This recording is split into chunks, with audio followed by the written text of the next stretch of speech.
I'm Ben from Alltrek, and I'm going to take you through the steps for the Alltrek Qualifier. All right, step one of the Qualifier talks about overslung or underslung axles, and that relates to how the leaf spring is relative to the axle. When the leaf spring is above the axle, it is overslung, and when the leaf spring is under the axle, it is underslung. So here we have an overslung axle. When you're using an overslung axle, the center hanger needs to be a minimum of 3 1/4 inches tall, and that's measured from the bottom of the frame to the center of the hole. So that's 3 1/4 right there on this case. When it's an underslung axle, that needs to be a minimum of 4 1/4 inches. Step 2, the frame hanger width needs to be 3 inches wide in here, and the whole center needs to be 1.5 inches off the edges. It can't be offset. If for some reason it's offset, you would have to trim according to the guidelines on the qualification guide.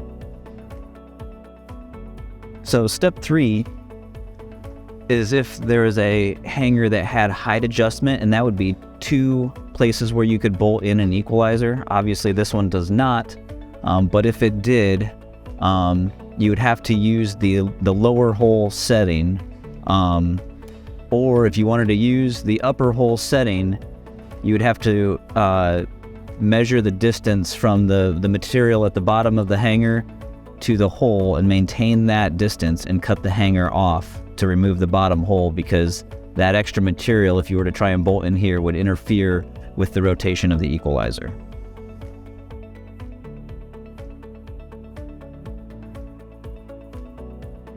Step 4, the width of the leaf spring needs to be 1 3/4 inches wide.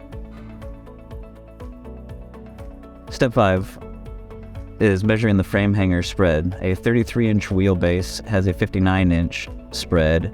A 35-inch wheelbase has a 61-inch spread. A 31-inch wheelbase has a 55-inch spread. The only time a 31-inch wheelbase is used is when a 24-inch leaf spring is used. And when we list the leaf springs, the lengths of the leaf springs are at design load, at full load. So a 24-inch leaf spring is at full load, a 26-inch leaf spring is at full load. Unloaded, they are shorter than that.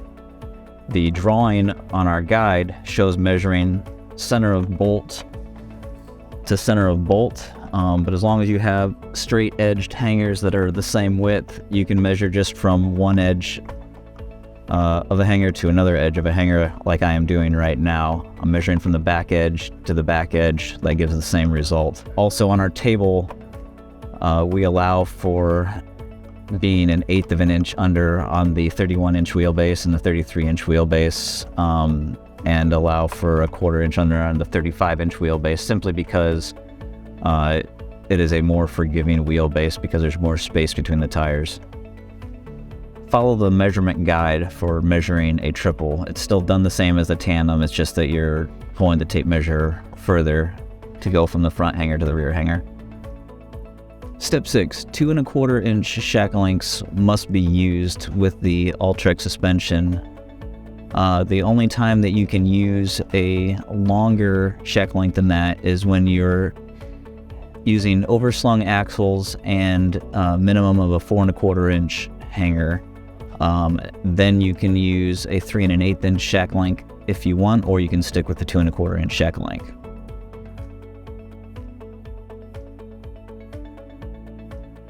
A straight axle, which is shown here, must be used, not a drop axle. A drop axle actually has a jog in the axle which comes out like this, has an arm that comes up and goes over like that. That cannot be used with the Alltrek suspension, only a straight axle. Step 8, a minimum of a 15-inch rim must be used with an overslung axle, and a minimum of a 16-inch rim must be used with an underslung axle. And the easy way to tell that is just to look at what tire you're running. This is an R16, so that's a 16-inch rim. Other tires will say R15, R17.5.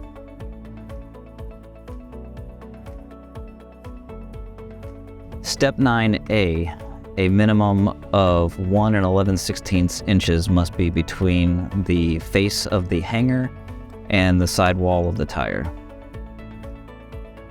Okay, step 9B is measuring the distance between the top of the tire and the underside of the floor.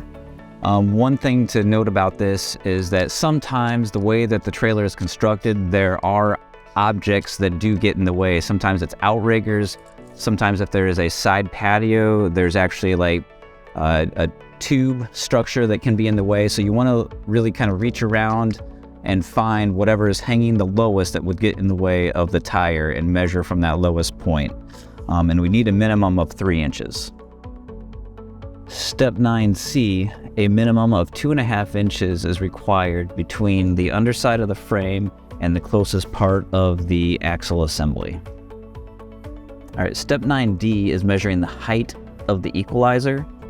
So it's good to have a straight edge that goes across. You can either go from the center of the bolts, or I'm actually doing it under the bolts. So I'm going to the bottom of the bolts. I'm measuring to the bottom of the bolt with my tape measure here. So it's measuring and recording the height of the equalizer.